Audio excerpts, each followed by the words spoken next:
Tyler, and if anyone else wants to add as well, a couple sequences. I'm just curious what the discussion was at halftime after Lehigh had gotten to the rim so many times against you guys, and then in that break with 14-10 left when they were up by 5, and then you guys came out and started that run. What were some of the discussions going on at halftime and then during that timeout?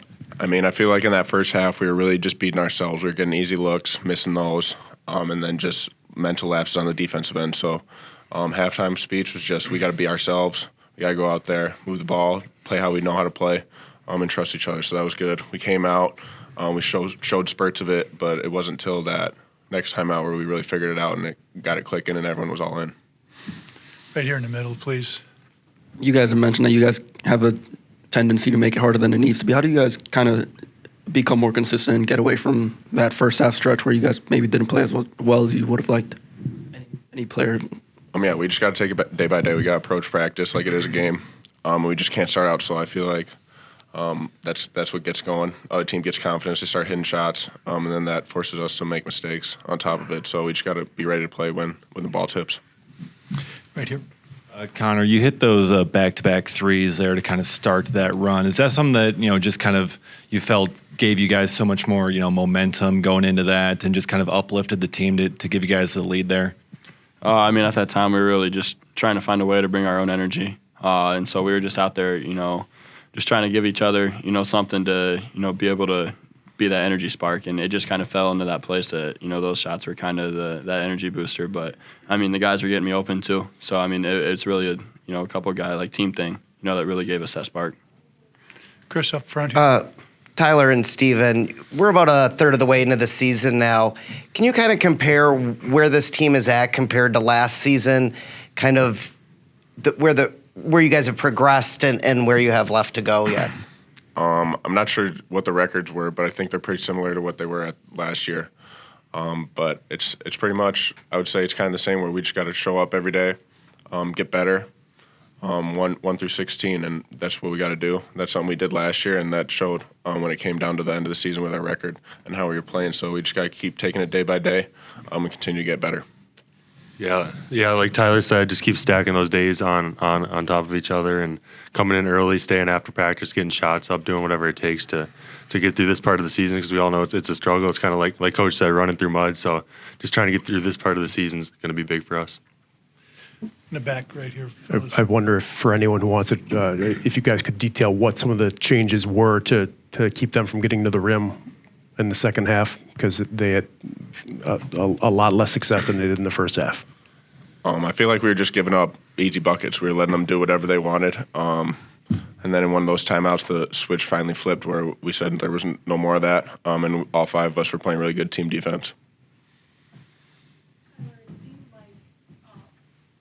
Your bench really had contributed a lot in the first half. Connor came in, Kamari, Carter. How important was the bench play to you guys coming out of the hole in the second half? It's huge. When those guys come in the game, they definitely bring in energy because I know what it's like. They come in, they're not knowing what the minutes are going to look like. So when they come in, they bring in a lot of energy. And then it's good for us, the guys that are in there, when they come in to feed off of that. So we need all those guys that come in and do what they did today, where they bring the energy and get us going. We got Jeff in the corner. Steven, 2 parts. One, you were 1 for 6 at halftime, didn't miss a shot in the second half.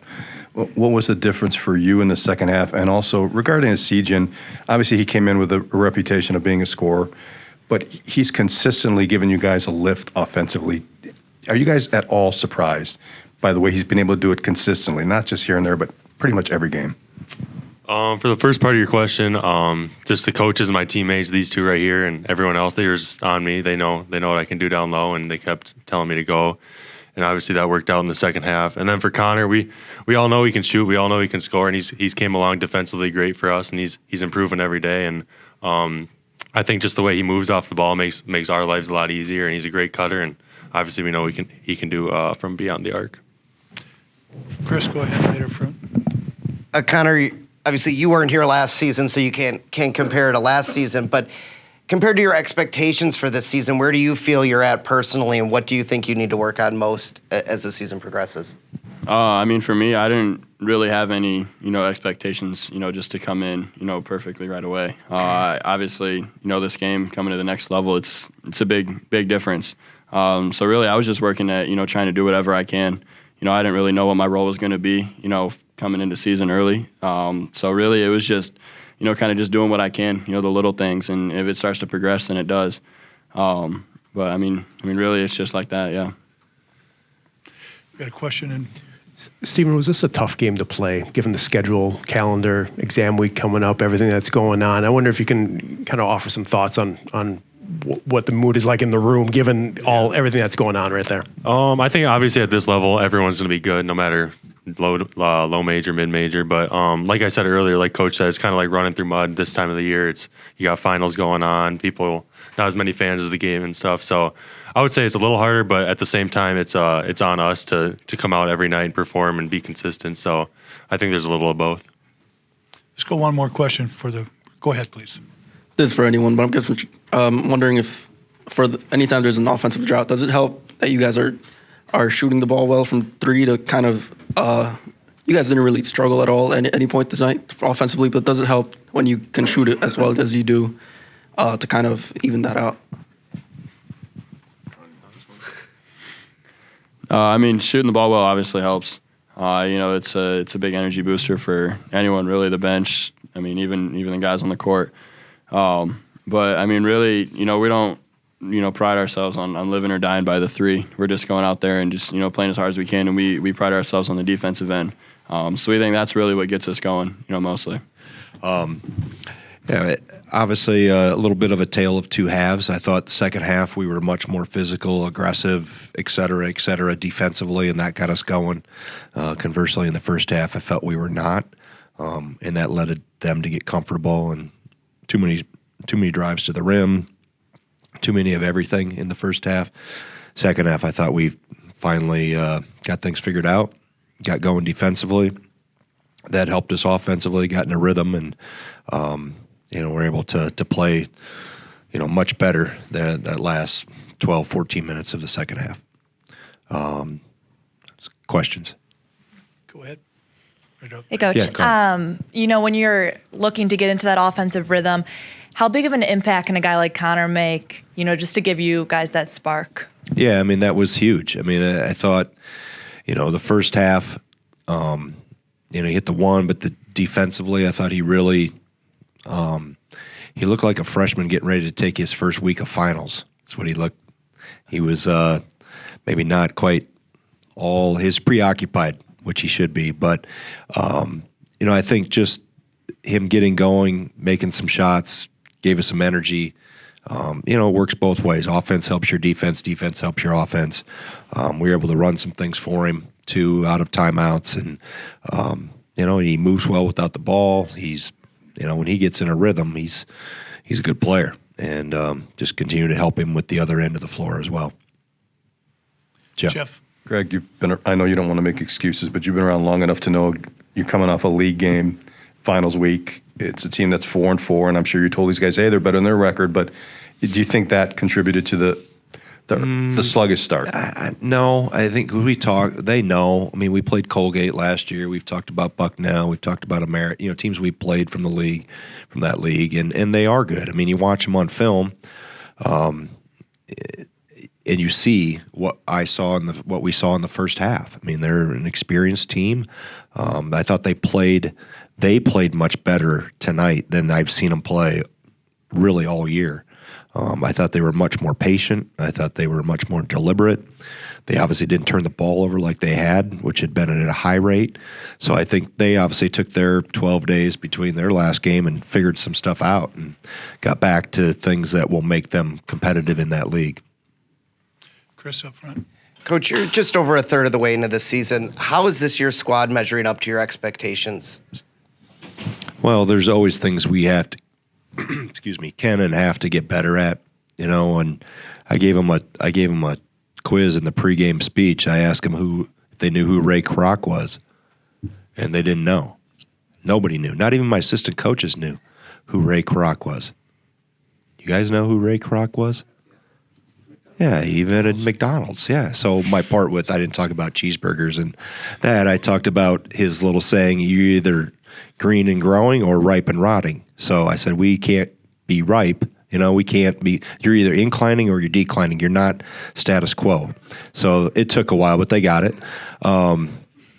But we have to get better. We have to stay green. We have to keep growing. We have to be on the incline. So that's where we're at. There's a lot of things we can get better at. There's a lot of things we've done well.